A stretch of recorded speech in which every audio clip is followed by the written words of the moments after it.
Now let's check out a bit more about how you can dock, undock windows, how to open new windows that are not open already, and how you can go to the default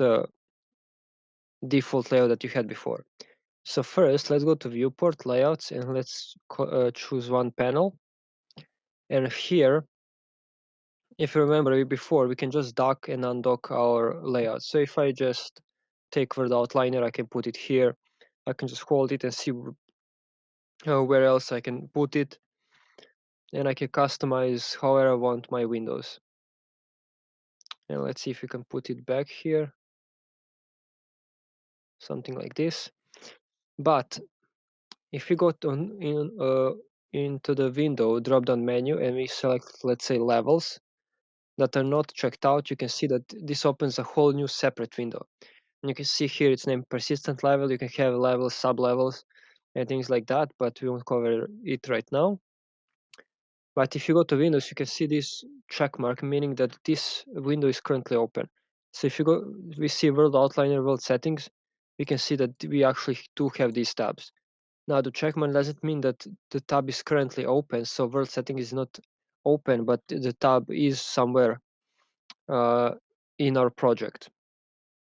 Another thing that we can do is go to General and Content Browser. Here we can actually have multiple content browsers open. So if I open Content Browser 2, I can actually have multiple, maybe in here I'm only focused on animations, while here I'm searching for characters, maps, or something like that. So that's kind of a cool option that Unreal gives you.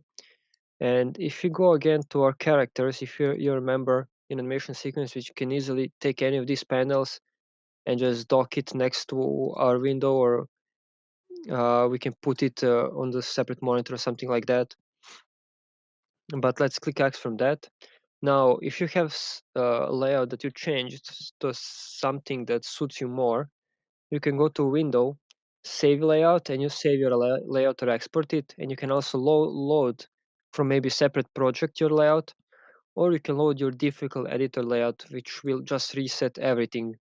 If you maybe move something out of place and don't know how to put it back, or you just want to reset everything, you can go here and load it layout. And that's basics of how you can edit layouts in Unreal.